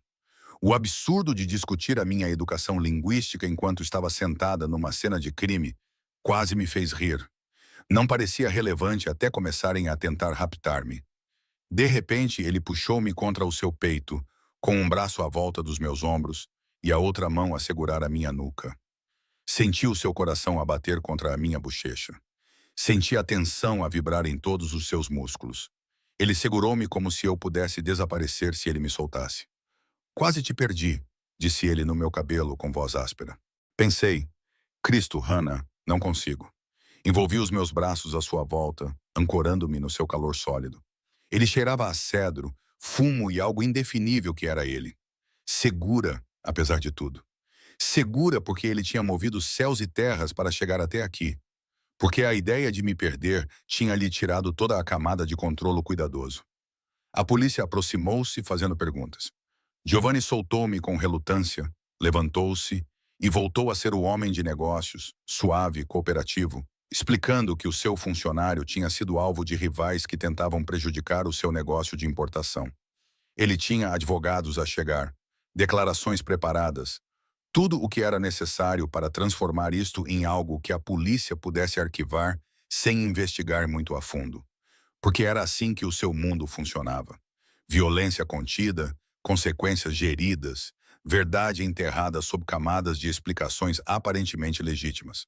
Mas na parte de trás da ambulância, onde os paramédicos insistiram em verificar se eu estava em choque, com a mão de Giovanni envolvendo a minha como uma tábua de salvação que ele não conseguia soltar, percebi que algo fundamental tinha mudado. Ele não se importava como um chefe a proteger um ativo. Não como um criminoso a manter o controlo sobre um recurso útil. Ele importava-se comigo especificamente, pessoalmente. Profundamente o suficiente para que quase me perder tivesse quebrado a sua fachada cuidadosa. E, assustadoramente, eu também me importava com ele. Precisamos de conversar, disse eu baixinho, olhando nos seus olhos, sobre o que isto significa. Sim. O seu polegar traçou círculos na minha palma, ausente e íntimo. Precisamos mesmo. A verdade que nenhum de nós queria reconhecer pairava entre nós, pesada com implicações e perigo, e um futuro muito mais complicado do que qualquer um de nós tinha planeado. Mas lá estava, inegável, inevitável. Isto já não era apenas sobre trabalho. Na verdade, nunca tinha sido. Beijamo-nos no banco de trás do carro do Giovanni, 20 minutos depois de quase morrermos na garagem de um hospital. Não foi um beijo gentil ou exploratório, mas desesperado e urgente. Meses de tensão inflamaram-se como gasolina em contato com fogo. A mão dele segurou a minha nuca, puxando-me para mais perto. E senti o medo, o alívio e algo mais sombrio nos lábios dele. Isto é uma péssima ideia, murmurei contra a sua boca. A pior decisão que alguma vez tomarás. Ele beijou-me novamente, mais profundamente. Devo parar. Não. Os meus dedos torceram-se na sua camisa. Não te atrevas a parar. Mas ele parou. Afastou-se com esforço visível, descansando a testa contra a minha. Tu mereces melhor do que isto, melhor do que eu. Alguém que te possa oferecer uma vida normal, segurança, um futuro que não envolva guardas armados e inimigos que querem usar-te como moeda de troca. Eu não quero normalidade. Olhei diretamente nos seus olhos escuros. Eu quero-te com todas as complicações que isso implica. Algo mudou na sua expressão. Alívio misturado com resignação. Então tens-me a mim, Cristo. Ajuda-nos aos dois. A relação mudou tudo. Não apenas entre nós, mas em toda a operação. Eu já não era a tradutora do Giovanni. Era sua parceira, sua conselheira, alguém cuja opinião tinha peso em salas onde as mulheres tradicionalmente não falavam. A transformação aconteceu gradualmente nas semanas seguintes. Giovanni começou a incluir-me em reuniões estratégicas, pedindo a minha opinião sobre abordagens que a violência por si só não conseguia resolver. Os seus capitães inicialmente se irritaram com a minha presença, mas Franco deu o tom. Ela salvou as nossas vidas, disse ele categoricamente durante uma discussão tensa. Ela detectou a emboscada quando nós não conseguimos. Ela conquistou o seu lugar nesta mesa. A situação albanesa exigia mais do que balas. Eu vinha pensando nisso desde o ataque, ponderando possibilidades enquanto traduzia faturas e revisava manifestos de embarque. Precisamos de pressão legal, disse durante uma reunião 3 dias após o incidente na garagem. A organização de Beheim traficava pessoas e armas. Isso é jurisdição federal. Se pudéssemos fornecer ao FBI provas suficientes para agir contra suas operações, resolveríamos o problema sem iniciar uma guerra que chamasse a atenção de todos. O braço direito de Giovanni, um homem duro chamado Vincent, zombou. Quer que cooperemos com os federais? Isso é suicídio. Dicas anônimas não são cooperação. Peguei no meu portátil e abri os ficheiros que tinha compilado. Ainda tenho contactos do meu trabalho anterior como tradutor para diplomatas da ONU. Um deles é agora um procurador federal, especializado em casos de tráfico de pessoas. Se certas informações sobre as operações albanesas chegassem à sua mesa por canais não rastreáveis, ela teria de agir. Giovanni inclinou-se para a frente, estudando a documentação. Já preparaste isto? Não sugiro estratégias que não tenha pensado bem. Ele sorriu. Havia algo de caloroso e orgulhoso na sua expressão. De que tipo de informação estamos a falar? Horários de envios, localizações de armazéns, nomes de funcionários. Nada que esteja ligado às operações de Moretti, mas tudo o que é necessário para desmantelar a rede de tráfico de Behem. Olhei-o nos olhos. Não vou ajudar a planear violência, Giovanni, mas posso ajudar a pressionar através de canais legais que alcancem o mesmo objetivo. A sala ficou em silêncio. Os seus capitães esperaram pela reação de Giovanni, testando se ele permitiria que uma mulher, uma estranha, ditasse a estratégia. Faça isso, disse ele finalmente. Coordene com o Franco. Dê a ele tudo o que ele precisa para passar informações sem criar rastros que levem até nós. Vincent abriu a boca para protestar. O olhar de Giovanni silenciou. Naquela noite, na cobertura de Giovanni com vista para o porto de New Haven, estabeleci limites que definiriam a nossa relação daí em diante. Não participarei em decisões sobre violência, disse eu, aconchegada ao seu lado no sofá de couro. O seu braço à volta dos meus ombros transmitia-me uma sensação de segurança e perigo ao mesmo tempo. Ajudarei com estratégia, negociações, expansão legítima dos negócios, mas planejar ataques, coordenar retaliações. Esse é o seu mundo, não o meu. Não pediria que comprometesse os seus princípios. Os dedos dele traçaram padrões no meu braço.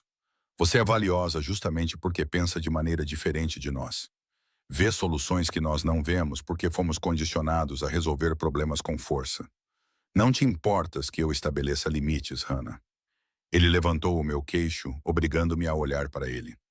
És a primeira pessoa em 10 anos que me disse não a alguma coisa e sobreviveu para discutir o assunto mais a fundo. Os teus limites não são apenas aceitáveis. São necessários. Mantém-me humano. Beijei-o suavemente e demoradamente. O que acontece quando o teu mundo e os meus limites colidem? Então descobrimos juntos. A sua voz transmitia uma certeza que eu não sentia. Um problema de cada vez. Os Ashfords reapareceram como uma má memória que ressurgiu. O Tyler ligou para o meu telemóvel pessoal, um número que ele não deveria ter, com a agressividade desesperada de alguém que está a afogar-se financeiramente. Eu sei para quem trabalhas, disse ele sem preâmbulos. Giovanni Moretti, crime organizado, lavagem de dinheiro, provavelmente pior. Tenho provas. Fotos de ti a entrar no prédio do escritório dele, documentação dos negócios dele que não resistirão ao escrutínio federal. O meu sangue gelou. O que queres? $500.000 em dinheiro. Ou levo tudo ao FBI e garanto que eles entendam que não és apenas uma funcionária. És cúmplice. Eu poderia ter contado ao Giovanni. Ele teria lidado com isso de forma eficiente e definitiva. Mas Tyler Ashford era o meu fantasma, a minha humilhação, o meu problema. Eu resolveria do meu jeito. Passei 3 dias a trabalhar com contactos que fiz durante a minha carreira anterior. Jornalistas, pesquisadores jurídicos, pessoas que me deviam favores ou simplesmente acreditavam na justiça. Tyler Ashford não era cuidadoso. As suas redes sociais mostravam um estilo de vida muito além da sua renda legítima. A sua LLC tinha irregularidades visíveis para quem olhasse com atenção.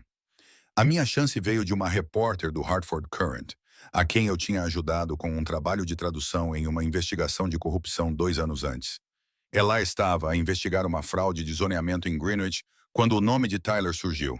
Ele é corrupto, disse-me ela enquanto tomávamos café em Stanford. Subornou funcionários municipais, manipulou licenças, defraudou investidores. Tenho gravações de um denunciante. Tudo o que é necessário para apresentar acusações, mas o meu editor não publicará sem confirmação adicional. E se eu conseguisse os registros financeiros dele? Provas de lavagem de dinheiro através dos seus negócios imobiliários. Os olhos dela ficaram mais perspicazes. Eu teria material para a primeira página. Por que está lá a ajudar? Ele tentou extorquir alguém de quem gosto. Acredito em consequências aplicadas através dos canais apropriados. Olhei fixamente para ela. Acabe com ele legalmente. Torne isso público. e a capacidade dele de prejudicar outras pessoas. Ela concordou. Forneci documentação financeira obtida através de métodos que não examinei muito de perto, cortesia das conexões de Franco. 3 dias depois, o mundo de Tyler explodiu. Marquei uma reunião num restaurante em Greenwich, território neutro. Rebecca e Tyler chegaram com um ar perseguido. O brilho da riqueza foi arrancado pela pressão legal e pelas dívidas crescentes. O fato de grife de Rebecca não conseguia esconder o desespero. A bravata forçada de Tyler rachou antes mesmo de pedirmos as bebidas. Foste tu que fizeste isto, Rebecca sussurrou do outro lado da mesa. Destruíste-nos. Por quê? Por sentimentos feridos. Coloquei uma pasta na mesa entre nós. Isto contém provas adicionais sobre a tua fraude fiscal, as acusações de corrupção do teu filho e várias outras irregularidades que ainda não chegaram aos procuradores. Se chegarem, ambos vão para a prisão federal. O rosto de Tyler ficou sem cor. Isto é chantagem, é uma vantagem. A mesma coisa que tentaste usar comigo. Mantive a minha voz calma, conversando. Eis o que vai acontecer agora. Tu desapareces completamente da minha vida. Sem mais contato, sem mais ameaças, sem mais tentativas de envolver as autoridades em assuntos que não compreendes. Em troca, estas provas serão arquivadas e esquecidas. As mãos de Rebecca tremiam enquanto ela abria a pasta e examinava os documentos. Tu estás a trabalhar para criminosos. Agora não és diferente de nós. É aí que te enganas. Inclinei-me ligeiramente para a frente. A diferença é que eu não humilho as pessoas por diversão. Não uso o poder para esmagar aqueles que são mais fracos do que eu. Não escondo a minha covardia atrás de um nome de família. Levantei-me para pegar no meu casaco. Tinhas todas as vantagens. Desperdiçaste-as sendo cruel. Agora enfrenta as consequências com toda a dignidade que conseguires reunir. Rebecca tentou manter a sua expressão superior, mas ela desmoronou-se nas bordas. Tyler parecia que ia chorar. Eles tinham perdido, e sabiam disso. Não para a violência ou intimidação, mas para alguém que tinha aprendido a usar as mesmas armas que eles tinham empunhado durante toda a vida. Informação, influência, pressão aplicada através dos canais adequados. Fiquem longe de mim, disse calmamente. Fiquem longe do Giovanni. Reconstruam as vossas vidas em algum lugar longe de Connecticut e talvez sobrevivam ao que provocaram a vocês mesmos. Saí sem esperar pela resposta deles. Sentindo-me mais leve do que em semanas, a rapariga que ficara em silêncio enquanto o vinho encharcava o cabelo dela, desaparecera. Em seu lugar estava alguém que aprendera que o poder vinha de várias formas e que as mais eficazes nem sempre eram as mais violentas. Giovanni a esperava no carro lá fora, com Franco ao volante. Ele estudou meu rosto enquanto eu deslizava para o banco de trás. Como foi? Eles vão desaparecer, neutralizados legalmente. Sem corpos, sem confusão. Apertei o cinto de segurança. Problema resolvido do meu jeito. Ele puxou-me para o seu lado e beijou o topo da minha cabeça. És assustadora. Digo isso como um elogio. Aprendi com os melhores. Entrelacei os meus dedos nos dele. Agora vamos para casa. Estou exausta, e o teu mundo já é complicado o suficiente sem os Ashfords a complicá-lo ainda mais. As luzes da cidade passavam embaçadas pela janela, enquanto Franco nos levava de volta para New Haven. Eu tinha cruzado limites que nunca pensei que cruzaria. Fiz concessões que me teriam horrorizado 6 semanas atrás. Mas eu tinha feito isso mantendo o meu próprio código, mantendo limites que importavam. O mundo de Giovanni era meu agora, para o bem ou para o mal. E eu estava a aprender a navegar nele sem me perder completamente. Isso tinha que ser suficiente. A operação do FBI contra a rede de tráfico de Bame Hawkshaw foi notícia nacional. 3 armazéns em Bridgeport, 17 prisões, 26 vítimas resgatadas, incluindo 8 menores. A procuradora federal que eu contatei não perguntou de onde veio a denúncia anônima. Ela não precisava.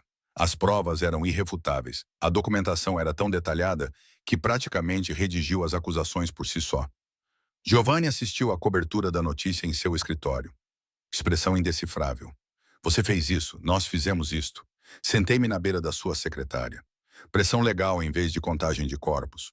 Os albaneses acabaram de perder a sua operação mais lucrativa e enfrentam um escrutínio federal que não podem suportar. Bem vai retaliar ou vai negociar? Abri a mensagem que tinha chegado naquela manhã, traduzida do albanês. Ele quer uma reunião. Em território neutro. Diz que a guerra contínua não beneficia ninguém quando os federais já estão de olho. Franco apareceu na porta. É uma armadilha. Tem que ser. Talvez. Giovanni estudou a mensagem. Ou talvez ele seja pragmático o suficiente para reconhecer quando perdeu a vantagem. Hannah destruiu a sua rede de tráfico.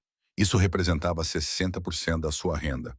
Ele não pode sustentar uma guerra territorial e reconstruir simultaneamente. A reunião foi marcada para um clube privado em Providence, Rhode Island, a meio caminho entre New Haven e a base de BAME em Boston, um terreno neutro, onde nenhuma das organizações tinha vantagens. Insisti em acompanhar Giovanni, apesar de todas as objeções dos seus capitães. Ele pediu um tradutor, argumentei. O seu inglês é funcional, mas não fluente para negócios. Precisas de mim lá para captar as nuances, garantir que nada se perde na tradução. Também és uma vulnerabilidade visível, disse Vincent sem rodeios. Já tentaram raptar-te uma vez, e é exatamente por isso que ela vem. A voz de Giovanni soava definitiva.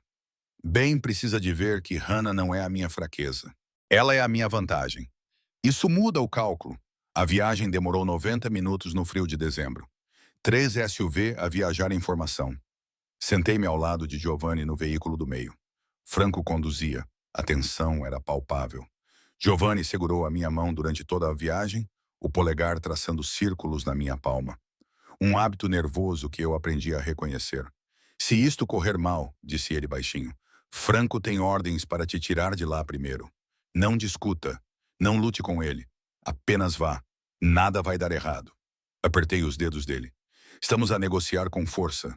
BAME sabe disso. É por isso que ele concordou em se encontrar.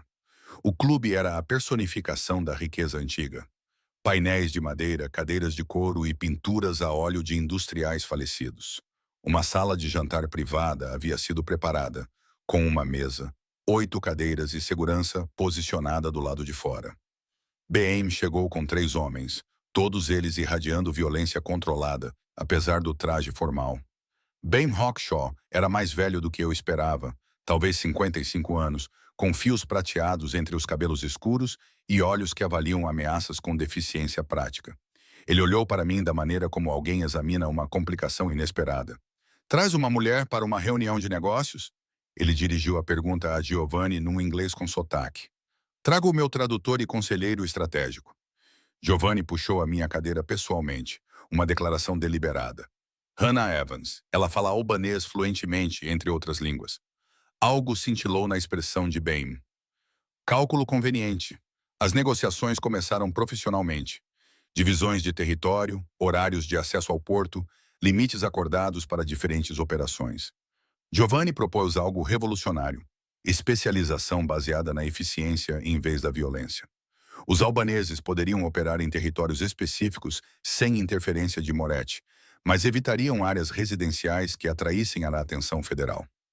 Em troca, Moretti mantinha o controle exclusivo das operações portuárias legítimas e das principais rotas marítimas.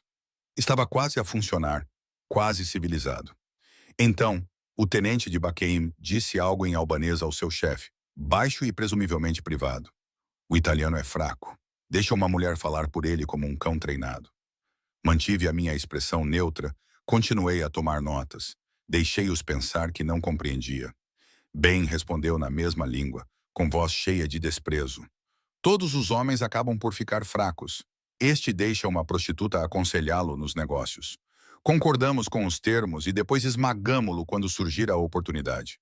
Giovanni olhou para mim, percebeu a ligeira tensão nos meus ombros. Ele não falava albanês, mas conhecia-me bem o suficiente para ler os sinais. Pousei a caneta cuidadosamente, olhei diretamente para Ben e falei em albanês impecável. A prostituta a que se refere é aquela que forneceu aos procuradores federais provas detalhadas das suas operações de tráfico, localização dos armazéns, horários de envio, ficheiros pessoais, tudo o que era necessário para desmantelar 60% dos seus rendimentos e colocar 17 dos seus homens sob custódia federal. A sala ficou absolutamente silenciosa. O rosto de Ben ficou pálido. Os seus homens instintivamente pegaram nas armas, mas a mão levantada dele os impediu. Continuei a falar em albanês, num tom coloquial. Também sei sobre a sua operação secundária em Hartford, a lavagem de dinheiro através de empresas de construção, o dinheiro das armas em Waterbury, o negócio paralelo do seu tenente Victor a vender informações aos seus concorrentes. Devo continuar ou prefere discutir este acordo de boa-fé? Giovanni permaneceu perfeitamente imóvel ao meu lado, mas senti satisfação a emanar dele. Franco posicionou-se atrás dos homens de Beachem, pronto para agir se necessário. Bem estudou-me por um longo momento. Então, surpreendentemente, ele riu baixo e genuinamente. Você não é uma fraqueza. Você é uma arma. Sou um tradutor que presta atenção. Voltei para o inglês. A questão é se continuamos esta conversa honestamente ou desperdiçamos o tempo de todos com posturas. Ele recostou-se, reavaliando tudo. Os termos que o seu chefe propõe são justos. Mais justos do que uma guerra que atrai a atenção federal. Algo que nenhum de nós pode suportar. Tu perdeste operações de tráfico. Giovanni poderia aproveitar a vantagem e destruir-te completamente. Em vez disso, ele está a oferecer coexistência com limites claros. Aceita o acordo, reconstrua a tua organização dentro dos parâmetros acordados e todos lucram. Ou recusa. E eu garanto que os investigadores federais receberão informações muito interessantes sobre as tuas operações restantes. Era um blefe, em parte. Eu não tinha muito mais do que já tinha fornecido aos promotores, mas Behem não sabia disso. Ele falou diretamente com Giovanni. Deixaste-a ameaçar-me na minha própria língua. Deixei-a fazer o seu trabalho. A voz de Giovanni transmitia uma confiança tranquila. Hannah opera num campo de batalha diferente do nosso. Informação, pressão legal, pensamento estratégico que não requer balas. É por isso que ela é valiosa, por isso que será sempre protegida. A dinâmica de poder tinha mudado completamente. Eu não era o ponto fraco que Ben poderia explorar.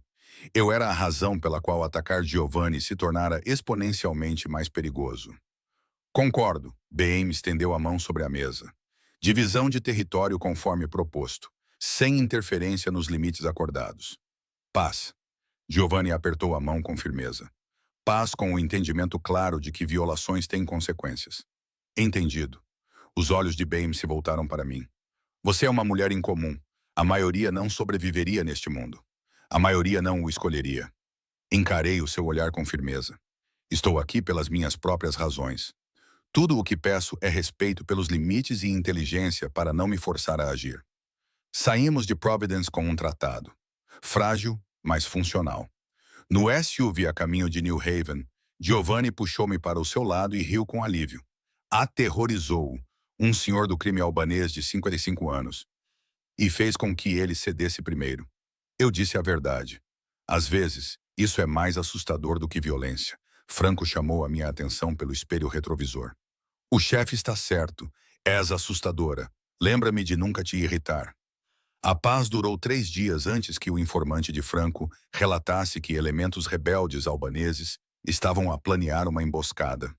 Homens leais a Victor, o tenente de Behm, que não aceitaram o acordo. Eles queriam sangue, queriam Giovanni morto, independentemente das consequências. A equipa de Franco interceptou-os antes que chegassem a New Haven. 5 homens foram capturados, as suas armas confiscadas, o seu plano desmantelado antes da execução. Giovanni ligou para Ben e explicou a situação com fria precisão. Os seus homens violaram o acordo. Este problema é seu para resolver. Ben executou Victor e os conspiradores pessoalmente. Enviou provas a Giovanni para demonstrar o seu compromisso com a paz. Foi brutal, definitivo e exatamente a mensagem necessária. O tratado seria mantido porque ambos os lados compreenderam que a alternativa era mutuamente destrutiva. Observei as luzes da cidade do apartamento de Giovanni naquela noite, refletindo sobre o quanto eu havia evoluído desde a mulher que servia vinho a socialites cruéis. Eu ajudei a negociar a paz entre organizações criminosas, usei inteligência e habilidades linguísticas para evitar a guerra, tornei-me alguém temida e respeitada num mundo que nunca imaginei entrar. Arrependimentos? Perguntou Giovanni, aproximando-se por trás e envolvendo a minha cintura com os braços. Todos os dias eu encostava-me ao seu peito. Mas não sobre isso, sobre nós. Não mais. Ótimo. Ele beijou a minha têmpora. Porque agora estás presa a mim. Não posso deixar-te ir quando és tão perigosa. Virei-me nos seus braços e sorri para ele. Quem disse que quero ir embora? Mulher inteligente. Beijamo-nos enquanto a cidade brilhava lá embaixo. Duas pessoas que se encontraram através do sangue e do caos e, de alguma forma, construíram algo real a partir de circunstâncias impossíveis. A guerra tinha acabado, a paz era frágil, e algures na complexidade de tudo isso, eu tinha encontrado exatamente o meu lugar. 3 meses e 2 semanas após a reunião em Providence, o inverno instalou-se em Connecticut, com um frio que fazia doer os ossos. Março chegou, trazendo a promessa da primavera, mas não entregando nada além de céus cinzentos e gelo que se recusava a derreter. Sentei-me no meu novo escritório no último andar do edifício da Moretti Enterprises, a rever os relatórios trimestrais das nossas operações legítimas e tentava lembrar-me da mulher que servia vinho na mansão Ashford. Ela parecia alguém de outra vida. O nome na minha secretária era Hannah Evans, diretora de operações. O título ainda parecia surreal em algumas manhãs, mas o trabalho era bem real. Expandir as importações de vinho, negociar contratos têxteis, gerir a logística para operações de transporte legítimas. Giovanni estava empenhado em diversificar o portfólio de negócios, investindo os lucros de seus empreendimentos menos legais em empreendimentos que pudessem resistir ao escrutínio federal. O meu salário era de 150 mil por ano, mais benefícios e ações. Eu tinha meu próprio apartamento no centro de New Haven, embora passasse a maioria das noites na cobertura de Giovanni. As contas médicas da minha mãe foram pagas na totalidade. O tratamento experimental tinha funcionado além das expectativas de todos. Sharon Evans estava em remissão completa. O Dr. Foster chamou-lhe milagroso. Eu chamei-lhe o negócio mais caro que já tinha feito com o destino. A minha mãe sabia a verdade agora, já sabia há semanas. Eu finalmente contei-lhe tudo durante um jantar no seu apartamento recém-renovado. Aquele que o Giovanni insistiu em fornecer quando ela recebeu alta do tratamento. Estás a trabalhar para a máfia, disse ela. Não era uma pergunta, mas uma afirmação que exigia reconhecimento. Estou a trabalhar para Giovanni Moretti, que por acaso dirige operações criminosas, a par de interesses comerciais legítimos. Sim. E estás apaixonada por ele. Isso tinha sido mais difícil de admitir. Sim. Ela ficou em silêncio por um longo tempo, estudando-me com os olhos que me viram passar por joelhos ralados na infância e desgostos amorosos na adolescência. Você está feliz? A pergunta me surpreendeu, tão feliz quanto posso estar nesta situação. Então, acho que é tudo o que posso pedir. Ela pegou minha mão do outro lado da mesa. Promete-me apenas que terás cuidado. Promete-me que não te perderás completamente no mundo dele.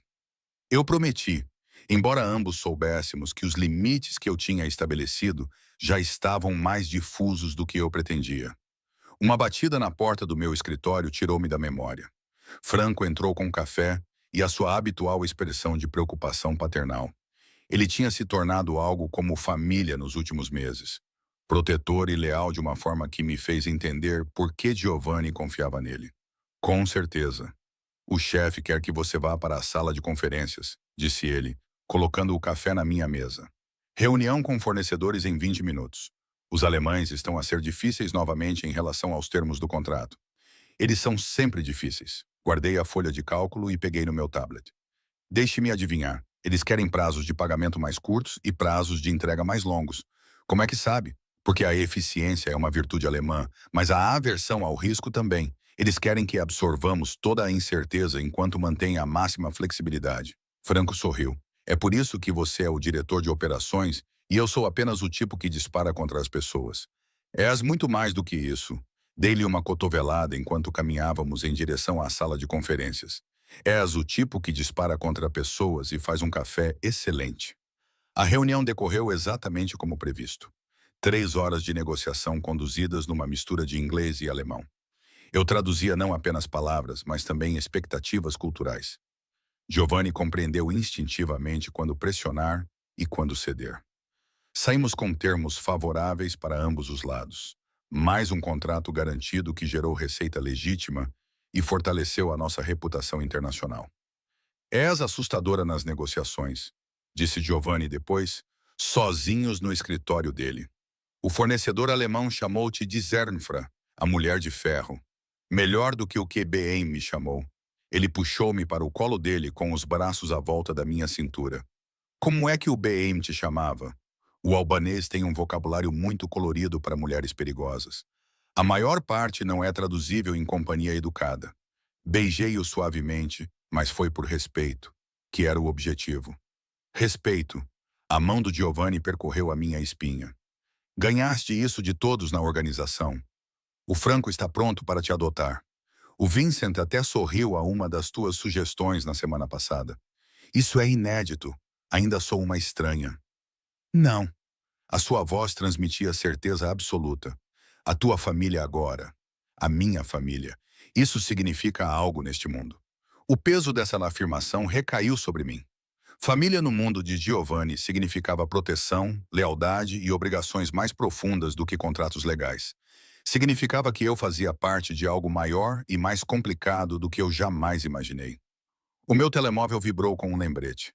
Temos aquele evento de networking corporativo esta noite. Centro de Convenções de Stanford. Giovanni resmungou. Temos que ir? Essas coisas são uma tortura. Tu querias uma presença comercial mais legítima. É assim que funciona. Conversar com outros empresários, fazer contatos, fingir que se importa com os lucros trimestrais. Prefiro negociar com albaneses armados. Pelo menos há um bar aberto. Fiquei a alisar a minha saia. E prometo que depois valerá a pena. Os seus olhos escureceram com a promessa. Vou cobrar isso. O centro de convenções fervilhava com a energia particular dos eventos de networking profissional. Empresários e executivos circulavam pelo espaço, trocando cartões e risos forçados, representando o capitalismo com entusiasmo ensaiado. Giovanni vestia a sua persona de empresário como uma armadura, charmoso e profissional. Nenhum indício do homem perigoso por baixo do fato caro. Trabalhamos na sala com eficiência, discutindo logística de importação com clientes em potencial, construindo relacionamentos que beneficiariam as nossas operações legítimas em expansão. Eu estava a explicar o nosso fornecimento têxtil a um proprietário de boutique quando a vi. Rebecca Ashford estava perto da mesa do catering, vestindo um vestido preto simples que parecia mais pronto a vestir do que de designer. O seu cabelo estava diferente, menos severo, e ela tinha envelhecido nos meses desde a última vez que a vi. Ela estava a servir aperitivos aos convidados. Uma etiqueta com o nome identificava-a como funcionária da empresa de catering. Os nossos olhos encontraram-se do outro lado da sala. O reconhecimento brilhou na sua expressão, seguido imediatamente por vergonha. Ela desviou o olhar rapidamente, ocupando-se em arrumar guardanapos que não precisavam de ser arrumados. Pedi licença para sair da conversa e atravessei a sala até a mesa do catering. Rebecca ficou tensa quando me aproximei, mas não fugiu. Rebecca. Mantive a minha voz neutra. Menina Evans. Ela não olhou nos meus olhos. Quer alguma coisa para comer? A inversão de papéis foi tão completa que parecia surreal. Peguei num prato pequeno e selecionei alguns itens que, na verdade, não queria. Como tem passado? Isso importa? A voz dela era quase inaudível. Honestamente, não. Mantive o tom conversacional em vez de cruel, mas perguntei mesmo assim. Ela finalmente olhou para mim e viu uma verdadeira tristeza nos seus olhos. Perdemos tudo. A casa, a empresa, a reputação. O Tyler está na prisão federal por 3 anos. Agora trabalho em eventos como este para pagar o aluguer de um estúdio em Bridgeport. Lamento que tenha chegado a esse ponto. Lamentas? A amargura invadiu a sua voz. Tu destruíste-nos. Vocês destruíram-se a vocês próprios. Pousei o prato. Apenas assegurei que houvesse consequências para a crueldade, a fraude e a corrupção. O que aconteceu depois foi obra vossa? Rebecca pestanejou rapidamente, lutando contra as lágrimas. Nunca pensei que acabasse assim. Éramos intocáveis. Ninguém é intocável. Isso é o que nunca compreendeu. Senti a presença de Giovanni atrás de mim antes de ele falar, a sua mão pousando na minha cintura. Pessoas como tu acham que a riqueza protege-vos das consequências. Não protege, apenas as adia. Rebecca olhou para nós dois, finalmente compreendendo. Vocês merecem-se um ao outro. Ambos são fruto do mesmo cálculo frio. Talvez. Olhei diretamente nos olhos dela, mas nenhum de nós derramaria vinho em alguém por diversão. Lembre-se disso da próxima vez que servir aperitivos para pessoas que não te veem como humano. Afastei-me sem esperar pela resposta dela. Giovanni ao meu lado. Saímos do evento mais cedo e voltamos para o seu apartamento na cobertura em um silêncio confortável. O confronto com Rebecca deveria ter sido vitorioso, mas foi apenas triste. Necessário, mas triste. As janelas da cobertura davam para o porto de New Haven, com as luzes da cidade refletindo na água escura como estrelas espalhadas. Tirei os sapatos de salto alto e me joguei no sofá de couro, exausta por ter agido normalmente a noite toda. Giovanni afrouxou a gravata, serviu 2 taças de vinho e se juntou a mim. Foi mais difícil do que eu esperava, admiti. Vê-la fechou o ciclo. Ele me entregou uma taça. A mulher que te humilhou agora está servindo aperitivos em eventos corporativos enquanto você negocia contratos milionários. Justiça poética.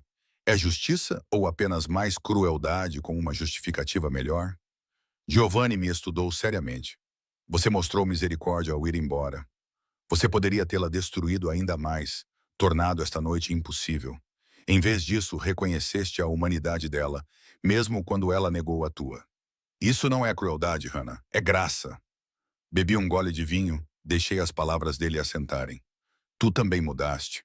O Giovanni que conheci não teria colocado as coisas dessa forma. Isso porque o Giovanni que conheceste estava a se esforçar muito para não se importar com nada além da sobrevivência e do poder. Ele pousou o copo e puxou-me para o seu lado. Então abriste a minha porta à procura de ajuda e, de alguma forma, convenceste-me de que havia mais a proteger do que território e reputação. A tua porta. Eu é que estava à procura de ajuda naquela noite. Não, eu vi-te manter a dignidade enquanto estavas coberto de vinho. Vi-te continuar a trabalhar apesar da humilhação. E abri uma porta que mantinha fechada há 10 anos. Os dedos dele traçaram padrões no meu ombro. Salvaste-me tanto quanto eu te salvei. Sentamo-nos num silêncio confortável. O peso do mês passado a assentar à nossa volta. A violência, as negociações, os compromissos morais e as vitórias difíceis. Construímos algo real a partir de circunstâncias impossíveis. 2 pessoas que se encontraram através do sangue e do caos e, de alguma forma, fizeram com que funcionasse. Devo verificar a agenda de amanhã, disse eu, sem me mexer. Reunião matinal com os fornecedores de Milão sobre aquele envio atrasado. O Franco pode tratar disso. Ainda assim, devo rever a documentação. Hannah, o Giovanni levantou o meu queixo, obrigando-me a olhar para ele. O trabalho estará lá amanhã. Agora, fica aqui comigo. Beijei-o suavemente e demoradamente. Onde mais eu estaria? Em algum lugar mais seguro? Em algum lugar mais normal? Em algum lugar que não envolvesse guardas armados, organizações criminosas e constante complexidade moral? Provavelmente. Acomodei-me mais confortavelmente contra ele. Mas eu escolhi isto. Escolhi-te a ti. Escolhi a realidade confusa, complicada e perigosa da nossa vida juntos. Não vou embora. Ótimo. Os seus braços apertaram-me com mais força, porque não vou deixar-te ir. Através das janelas pude ver Franco e 2 outros guardas posicionados no terraço, discretos, mas sempre presentes. A segurança ainda era necessária, provavelmente sempre seria necessária. A paz com os albaneses se mantinha, mas o mundo de Giovanni nunca seria completamente seguro. Isso fazia parte do acordo. Mas olhando para a vida que construímos, o negócio legítimo a expandir-se a par das operações criminosas, o respeito que conquistei e a relação que forjamos, não podia arrepender-me das minhas escolhas, nem do trabalho de tradução que pagava as contas da minha mãe, nem das negociações que impediram derramamento de sangue, nem da decisão de ficar quando partir teria sido mais fácil. Conta-me novamente, disse Giovanni baixinho, sobre a primeira noite em que decidiste aceitar a minha oferta. Queres dizer quando decidi trabalhar para um suposto senhor do crime? Quero dizer quando escolheste a sobrevivência em vez do orgulho. Lembrei-me daquele restaurante em Stamford, a garrafa de vinho fechada, a oferta de emprego que mudou tudo. Escolhi a vida da minha mãe em vez das minhas ilusões de pureza moral. A melhor decisão que já tomei, mesmo sabendo onde isso iria levar. Sem arrependimentos, todos os dias eu o beijava novamente. Mas não por causa disso, por causa de nós. Não mais. Ficamos assim enquanto as luzes da cidade piscavam lá embaixo. Duas pessoas que se encontraram em circunstâncias impossíveis e construíram algo que valia a pena proteger. O mundo lá fora era complicado, perigoso e moralmente ambíguo. Mas naquele momento, naquele espaço que criamos juntos, tudo estava exatamente como deveria estar. Algumas histórias de amor começam com vinho servido com crueldade. Outras terminam com vinho partilhado em paz.